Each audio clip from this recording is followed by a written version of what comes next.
Coming up on today's episode of Airborne Unlimited, Bombardier gets a type rating break, air traffic control reform receives low grades, the highest air show on Earth may be grounded.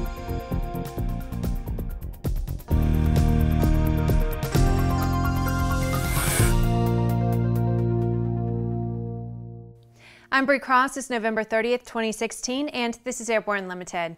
The European Aviation Safety Agency and Transport Canada have awarded the CS100 and CS300 airliners with the same pilot type ratings, which provides operators with significant cost-saving opportunities.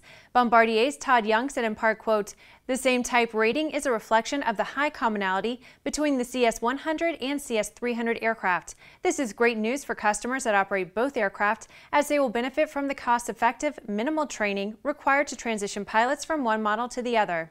The CS100 and CS300 aircraft feature over 99% parts commonality, which the company claims is the highest level of parts commonality achieved by a manufacturer in the industry.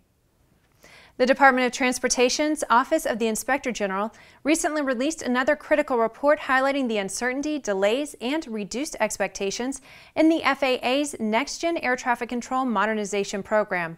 Transportation and Infrastructure Committee Chairman Bill Schuster said in part, quote, "The Inspector General's latest report on FAA's costly, ineffective NextGen implementation efforts again underscores the need for comprehensive reform of how our nation's air traffic control system is managed." Schuster continued, "The IG's findings confirm my long-held belief and the belief of many experts that the FAA's bureaucracy is simply unable to manage large, multi-year, technologically complex capital projects, particularly when tied to an annual funding cycle." Schuster said that ATC reform is needed to address this flawed construct and allow NextGen to be managed in a sound, business-like manner that ensures the efficiency and continued safety of the system. The IG report also said that NextGen's objectives remain broad and unclear, and while the costs to carry out the program to its completion are uncertain, the IG and others estimate those costs will be dramatically higher than original projections. After the break, another popular air show runs into financial problems.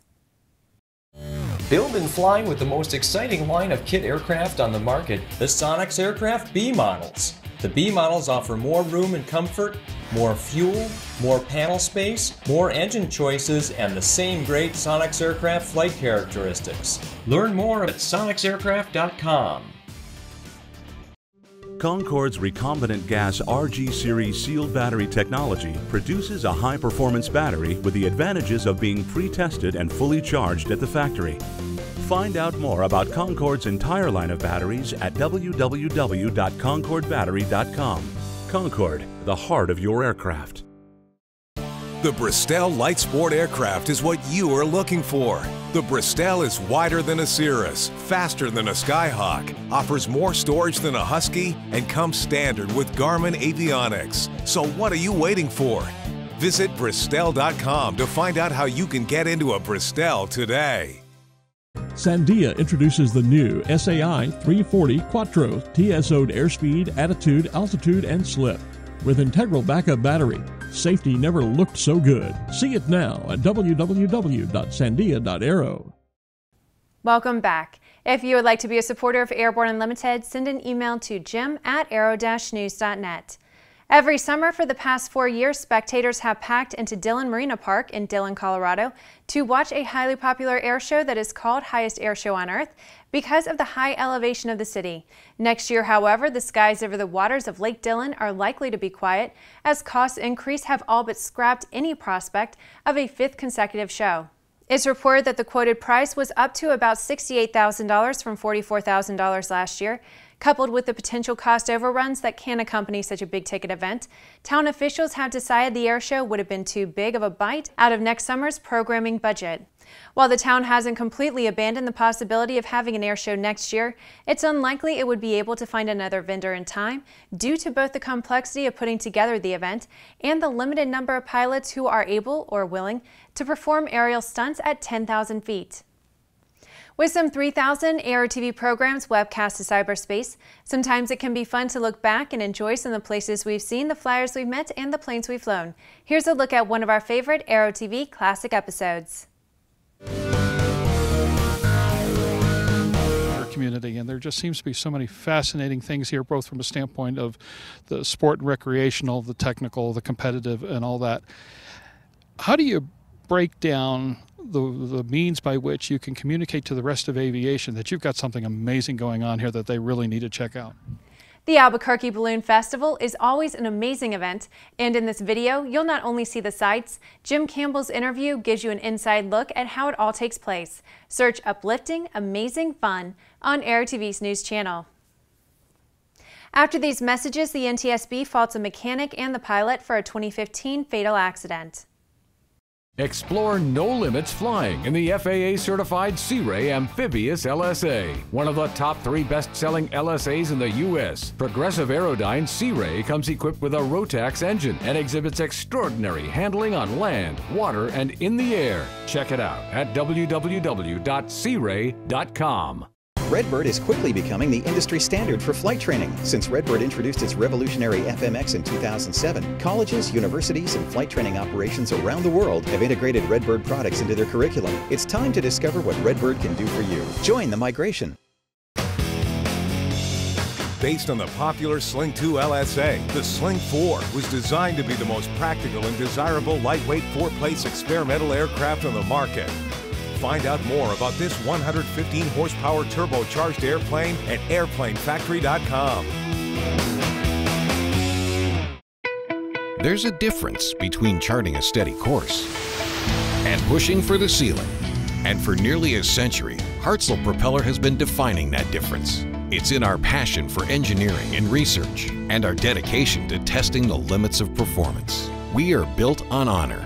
We are Hartzell Propeller. Welcome back. With so much news coming out of the aviation industry, we're summarizing some other interesting stories in a brief segment we call Around the Patch.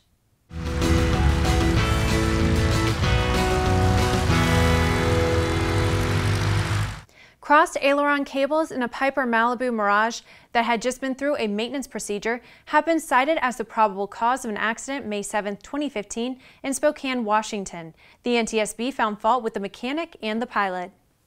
The pilots of El Al Airlines have agreed to end their job action. The union said El Al pilots will make every effort to work together for the benefit of the company and passengers in order to restore passenger confidence. A U.S. Coast Guard helicopter made an emergency landing at Dillingham Airfield last Sunday morning. The helicopter was on a medical recovery mission when it had a mechanical problem. The mission was successfully completed by a second helicopter. The Alaska Airlines Foundation is donating $162,500 to 15 nonprofit organizations in Alaska, Hawaii, and Washington as part of a second donation cycle for the year. In 2016, donations totaled $307,500 to 27 organizations, which is the largest ever. Life Flight Network has moved its helicopter stationed at Peace Health St. John Medical Center in Longview, Washington, to the Southwest Washington Regional Airport in Kelso, Washington. The company said this move will result in improved response times. Well, that's the trip around the patch. Now let's move on to the rest of the news. EAA says it has come to their attention that some pilots have been counseled to voluntarily surrender their medical certificates in anticipation of the implementation of aeromedical reform provisions signed into law last July. Some claims have been made that such surrenders preserve a pilot's eligibility to fly under the new law, which the FAA has been directed to implement by mid-January. EAA's advice is not to surrender your medical certificate as it could lead to complications. They say that if your intent is to let your certificate expire and operate under the proposed new third-class medical regulations, there is no need to surrender it. Worse yet, EAA says the FAA generally treats a voluntary surrender of a medical certificate as a revocation, which can make the pilot ineligible to fly under the new rules as well as the current sport pilot rules. The best advice we at A&N can offer is just to sit tight with whatever your medical situation is until the FAA has actually issued the reformed regulations. Well, that's our program for today. Remember that Airborne Unlimited is streamed daily, Monday through Friday, with additional breaking news bulletins for important stories that fall outside of our normal deadlines. If you're watching us on YouTube, please subscribe and don't forget to check us out on Facebook and Twitter. Get comprehensive real-time 24/7 coverage of the latest aviation and aerospace stories anytime at aero-news.net. Christopher will be back tomorrow and we'll see you then.